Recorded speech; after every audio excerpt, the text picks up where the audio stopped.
Yoğunluk biraz oluyor. Tahtil amaçlı millet tahtile gidiyor. Tatil olduğu için memleketlerin çoğu boşalıyor. Saat 3-4'e kadar çalışıyoruz gece sabaha karşı. Sabah namazında tabi bayramın birinci gününe sabahına kadar çalışıyoruz. Sabah namaza gidiyoruz. Namazdan sonra evimize gidip istirahatimizi yapıyoruz.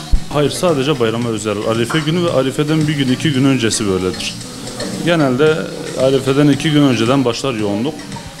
Ta Arife gününe kadar. Arife günü de bitiririz. Bitim saat 2-3'e kadar sürüyor. Çırak yetişme eskisi gibi kalmamış. Eskiden daha çok yetişirdi. Şimdi artık insanlar rahatlığa alışmış. Kimse çocuğunu göndermiyor eskisi gibi.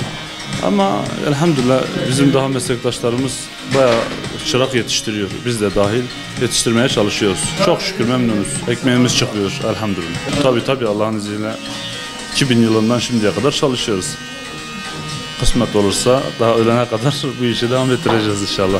Baba mesleğidir, bildik bileli bu işteyiz, 30 yılın üstünde. Yoğunluk diğer bayramlara göre bu bayram 9 günlük tatil olduğu için Mardin biraz boşaldı, tatil yerlerine daha çok rağbet var. Ama iyidir yani, yoğunluk gene var yani, hemen hemen fulluz yani, randevularımız dolu. Geçen bayrama göre geçen bayram biraz daha yoğundu. Bu bayram biraz daha sakin, dediğim gibi hem yaz tatili hem okulların kapanması. Tatille birleşince tabii insanlar dışarıya gittiler. Mardin'de biraz diğer günlere göre, diğer bayramlara göre biraz daha sakin. Yani bayram arifesinde, bayramda berberler geleneksel olarak bayram sabahına kadar çalışırlar. Ama işte iş devam ettiği kadar, 3'e 4'e kadar bugün randevularımız dolu.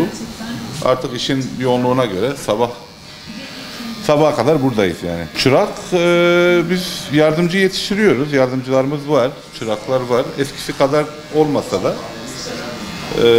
var yani, çıraklarımızdan memnunuz, çıraklarımız var. Tabii ki. Ekip işidir bu. Bir tek başımıza yapamayız koca salon. Fiyatlar her şey arttığı gibi kuaför fiyatları da geçen seneye göre tabii ki artıyor. Yani piyasa dengelerine göre kuaför fiyatları da artıyor. Teşekkür ederim. İyi bayramlar dilerim herkese. Ben 20 yıldır iş yapıyorum. Çocukluktan beri. İyi, memnunuz. İşi sevmek gerekiyor. İşi sevmesen zaten memnun olamazsın. Tabii yoğunluk yine her bayramki gibi bu bayramda da yoğunluk var. İyi, güzel yani. Gece saat 2-3-4'e kadar yoğunluk sürüyor. Diğer gün sabaha kadar geleneksel bayram sabahı geleneğimizi devam ettiriyoruz. Geçen bayram tabii bu bayramda okullar kapandı, üniversiteler, okullar kapandı. Tatil zamanı olduğu için diğer bayrama göre biraz daha düşük yoğunluk. Tabii bayram sabahına kadar buradayız, açığız. Yani geçen seneye göre tabii yükseliyor. Yani yine tıraş fiyatları uygun. Çok yüksek bir artış yok yani. Çıraklar yetişiyor tabii, az da olsa yetişiyor, sabır gerekiyor. Bir seferden hemen usta olmuyor. Biraz emek vermek lazım. Tabii belli aralıklarla gelen gidenler oluyor. Uzun süreli kalan tabii usta olur, çalışır. Aynen.